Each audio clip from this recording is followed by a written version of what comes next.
Kenny's going to introduce our next inductee.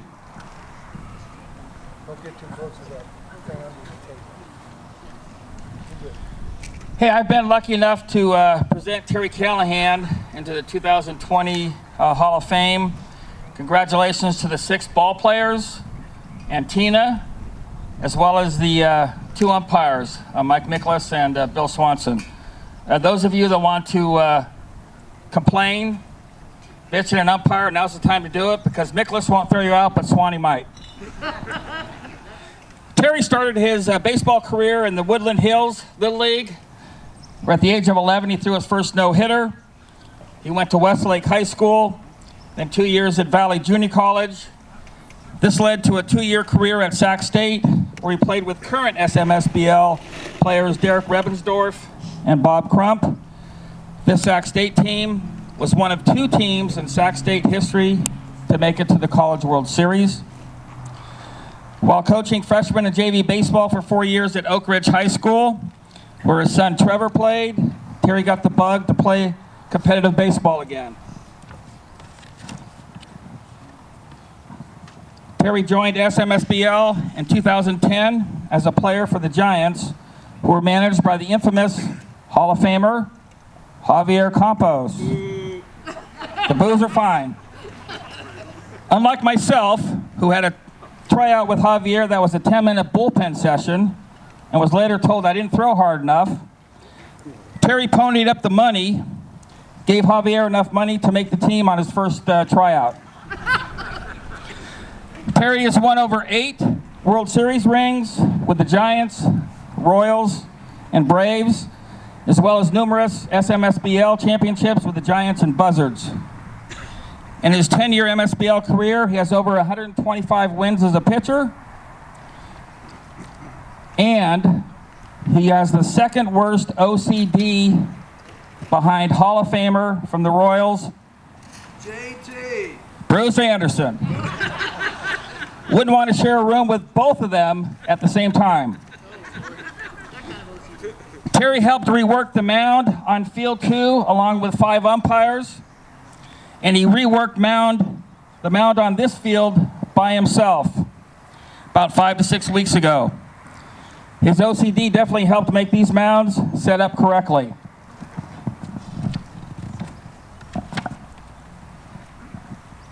Just so you know, Terry had hip replacement surgery over a year ago, and he's rounding himself back into his prior pitching form. His goal this year was to get 80 to 90 innings in and get himself ready for the World Series in Phoenix, and he's on his way. Since I've known Terry, he works out all the time, gets massages, eats right, and doesn't drink. Well, much. But when he does, look out.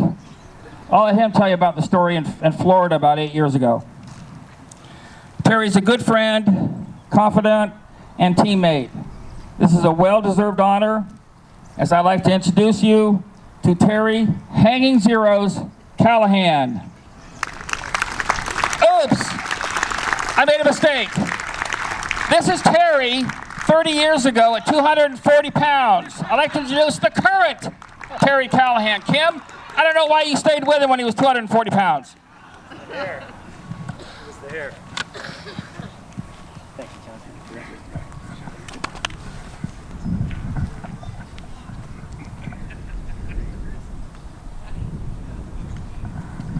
John. I figured that Viagra Park was probably a better missed name for this field, probably more appropriate. But regardless of that, thank you. I'll keep it clean. Thank you, Jimmy Tygrad, for the nomination, the Hall of Fame committee for seeing it through. I'm kind of a short timer here, relatively speaking, to those who have been before me. After, as Ken said, I've been here for 9 seasons with 1 season off for the hip replacement, which puts me in a whole different club here that I know there are many members in the part of here right now. You know, there's a reason, you know, I got to thank the board here as well. There's a reason why Sacramento has over 60 national championships, and that's because the people who run this in the background run it like clockwork, you know, and this team is ultra competitive, and you know that when we roll into a national tournament somewhere, we've already been prepared for it all season long. We're very fortunate and blessed that we have such great competition, great fields, great support from the league board and everything to put this all together. So this was a tough year for all of us. We didn't think this was going to happen, especially myself. I was kicking and screaming the whole way here, and I do appreciate it, and I appreciate all the effort that goes into making this happen. So thank you to all the league board and Alan Van Ness and everybody for making this come out like this, and thank you everybody for supporting it, because I know this is not necessarily the best environment that we might want to be in, although we're at the yard. So every day at the yard's a good day, right? I got to put my display so it doesn't go blank here. And I am wearing glasses so I can actually see. I'm going to kind of take it back through memory lane, and I was going to ask JT, though, what is the record for the longest acceptance speech? 22 minutes. 42 minutes? 22. 20, that must have been Bruce Anderson. No. Oh, because he was pretty close. That was my OCD mate, apparently. As anybody who knows me knows that my goal is to be efficient. I work fast and try and throw as few pitches as possible. So I'm going to try and get through this as quickly as possible so to not belabor any more pain. Ken mentioned my tryout with Javier Campos. You know, I bumped into Derek Rebensdorf in an alumni game, and he told me about this league. I knew nothing about it. He said, come on out and try it out. We're going to have a practice at Land Park. And I said, well, okay, well, I'll come check it out. So I come rolling into Land Park, and I'm walking in, and I see another player come walking out, and it happens to be Gary Kleinfeld.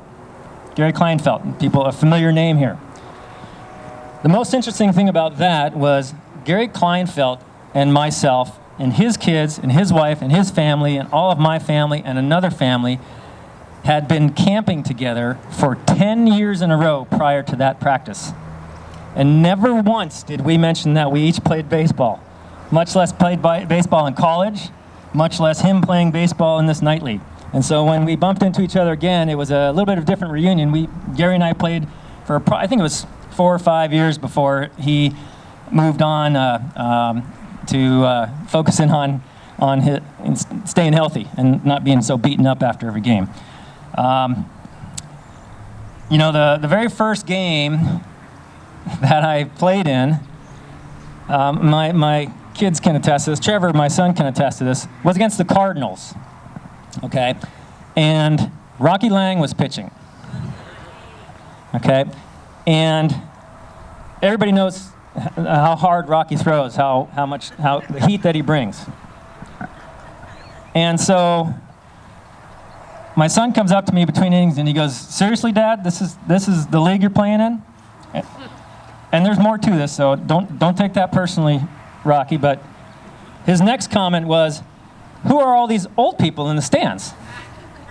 And I said, well, son, you got to realize that parents keep coming out to watch their baseball games no matter how old their kids are. So, you know, you got 50-year-olds, 40-year-olds on the field, and you got their parents who are, you know, appropriately aged. Then I kind of shut him up. I brought him out to a father-son game. And he was a pitcher at that time. And, you know, in between innings after he had thrown, actually, I threw the first 5, he threw the last 4. Did I get that right, Trevor, or was it reversed? Did you start? No, I threw the first 5, he threw the last 4. So that was really a special moment that we could share completing a game together. But he came up to me and said, you know what? These guys can swing it a little bit still. You know, I said, well, I told you the secret is just throw them off speed. Nobody can hit the off speed. Everybody can hit a fastball at our age, but the off speed kind of mystifies these guys. And he was a little bit surprised and appreciative at the same time as to what this league brings to all of us and what the opportunity that we have to continue to play. I got to thank Jane Burkett, who memorialized. Where is she? Figured you'd be right down in the front row. The first picture I think I had in the league was a picture of me and Dave Absher running to a pop fly between the pitcher's mound and home plate and crashing into each other. And the expression on our faces was kind of, you'll see the picture because she has it on her website still. And the funniest thing about it was both of our gloves are intertwined, and it's almost like a hug, and the ball is right here falling to the ground. And Tim hit it. Well, you know what? Now we know why you got a picture of it. Yeah.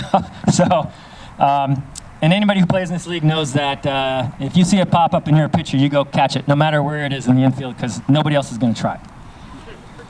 I got to thank Dale Hall, may he rest in peace, and Van Madison for being the sensei masters of teaching me how kangaroo court works and teaching me how to be a jester. I've already accumulated a number of fines, mostly wardrobe fines, that I've noticed to people here. Those who don't know what the kangaroo court is, it's a gathering after each game where you pick on your teammates for stupid things like the elephant ear that's a pocket pulled out of the back of your, or not wearing a belt, or things that basically help raise funds for the for the beverage fund, or for the year-end barbecue. So thank you guys for that.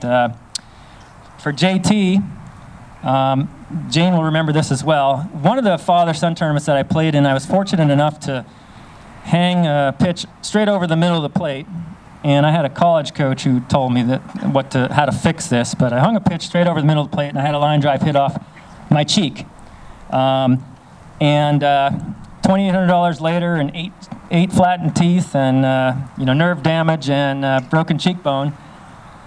As I left the field, JT's comment was, "Well, you signed a waiver." Not, "Are you okay?" Not, "Man, that looks really bad. Is your nose supposed to be that far to the right of your face?" But, "Well, you signed a waiver." And I love that guy for that reason, and appreciate that. Kenny mentioned that I played under Javier Campos. My first fortunate 2 wins in Arizona was with the Giants, and a lot of you guys were on that team at that time till Javier scared most of the Royals away who were joining us. The next 2 were Mike Baker and Dave Kephart with the Braves, and the last 4 were with the Royals and Gary Stonebrook and the gang. And there's so many players here who overlap each other. You'll see, I've made so many friends and enemies from playing amongst ourselves, and with each other and against each other, and we join each other all the time in these tournaments. And I think the very cool thing about that is you can compete against each other all year long, and then a tournament will pop up, and you're the best of buddies, and you're the best teammates, and there's something to be said about that, without a doubt. Part of the reason that I've been fortunate enough to be on these teams is everybody knows me, I'm a front runner, right? So I kind of pick and choose the teams that I like to play with. And anybody who knows, once they find out that I'm a pitcher, they realize, hey, we're always looking for a hired gun. So I said, well, make me the best offer, and we'll see if we can't work the contract out and things like that. I'm kidding, sort of. Yeah. Thanks to Ken Junkston for introducing me, for being a good friend, and a practice buddy. Dave Everingham is another rep buddy of mine. Mike Latola, I think I might have saw Mike here, maybe not. And there you go, Mike. And Pep Hurtado, he's back there in that very colorful shirt. He's the only one I let handle my chonies. Right, Pep? Yeah. Everybody thinks that I go to these practices to, get batting practice in, and that's very true. But the other reason is when I'm throwing BP to these guys, I'm trying to find holes in Dave's swing. I'm trying to find holes in Mike's swing. I think I found Dave's, but Mike's, I got to throw him some more BP because I have not figured him out yet. He hits everything I throw, anywhere I throw it in the over the plate. And there's a few of you guys who do that here as well, for sure. Thanks to Bobby Brown, who's sitting back there next to Pep's colorful shirt. He's always had confidence in me as being his go-to guy. And anybody who's competitive, especially if you're a pitcher, you always want the ball.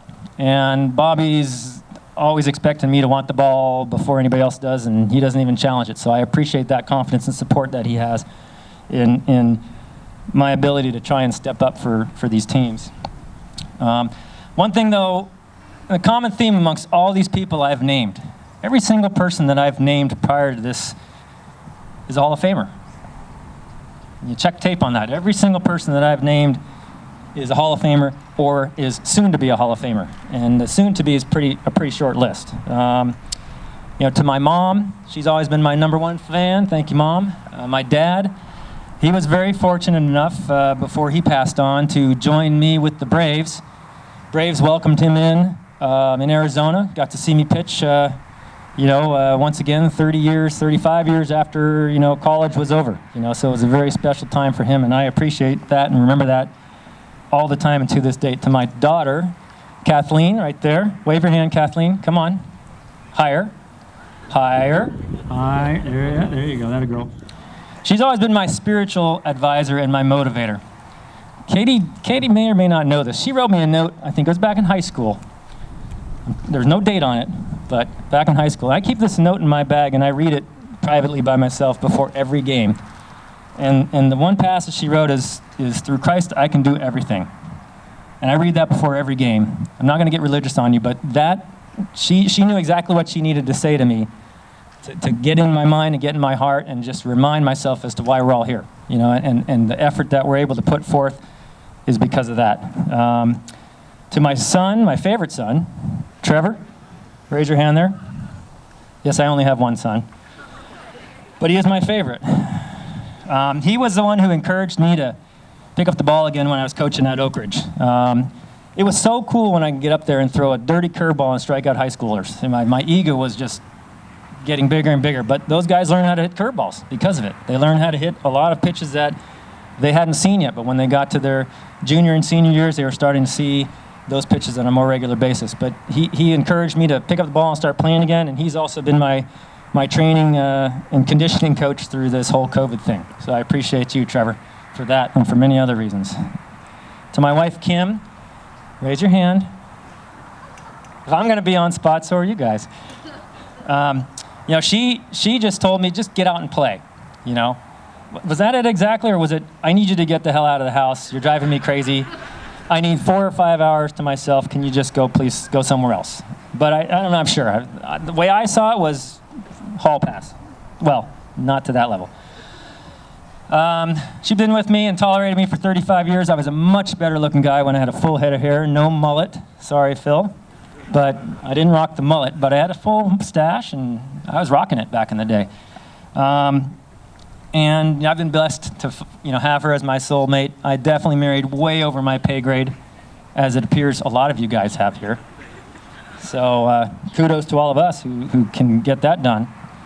She's been my supporter quietly in the background. You may not see her at every game, but trust me, she's there. And she comes out for the big ones, and I appreciate her, and I continue to appreciate her. And when you're in a COVID lockdown quarantine environment, that's a tester, right? It's a marital tester. So on the topic of support, I'm going to kind of pick on a couple people here and how much us guys need the support of their partner. I know of two instances that this has happened. I'm not going to call them out by name, but they're sitting over there. In Arizona, we have to do our own laundry. And there was a situation where not just one, which I thought was a little bit of a fluke, but when I saw it happen the second time, I thought it was really interesting. They had put the Tide Pods, loaded all their laundry up, and put it in the dryer. And the first person, I wasn't there personally for the first person who did that. And his statement was, and I thought, okay, I can get away with this, was some of them dryers and washers, right? At least in Europe, I guess. I don't know. In America, they're separate, but in Europe, they're combined, so that would make sense. The other guy just did it, and I walked up and said, hey, that's the dryer, man, after he threw his Tide Pods in there. So that's really on the topic of, hey, Amazon app is open, on support from your soulmates. As Steve's intro alluded to, us pitchers have memories like elephants. So we all have our own little personal hit lists that we keep in the back of our mind. And, what that consists of is basically guys who may have said the wrong thing at the wrong time, or might have been a little bush league, or acted out a turn or something like that. Stealing first, stealing second when you're losing by 10 runs or something along those lines. you just put that in your back pocket, and there comes a right time and a place, and I apologize to the umpires who can't toss me right now, but I guess I'm alerting them to this. It's no secret that all of us pitchers have this list of guys that we never forget about until the right time to just lose control for a little bit. And we'll leave it at that.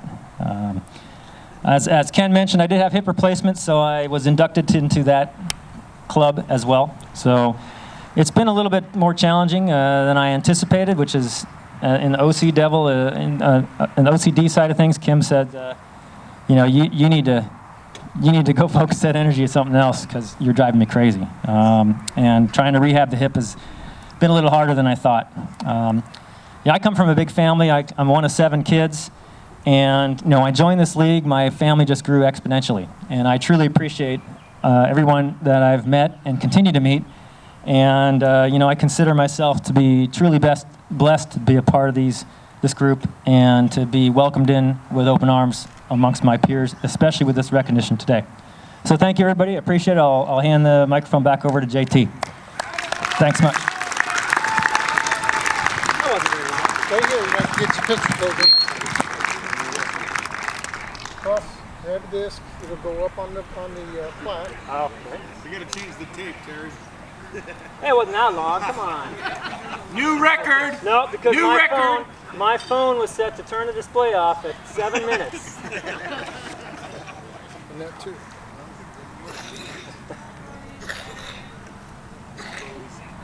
Thanks, appreciate it.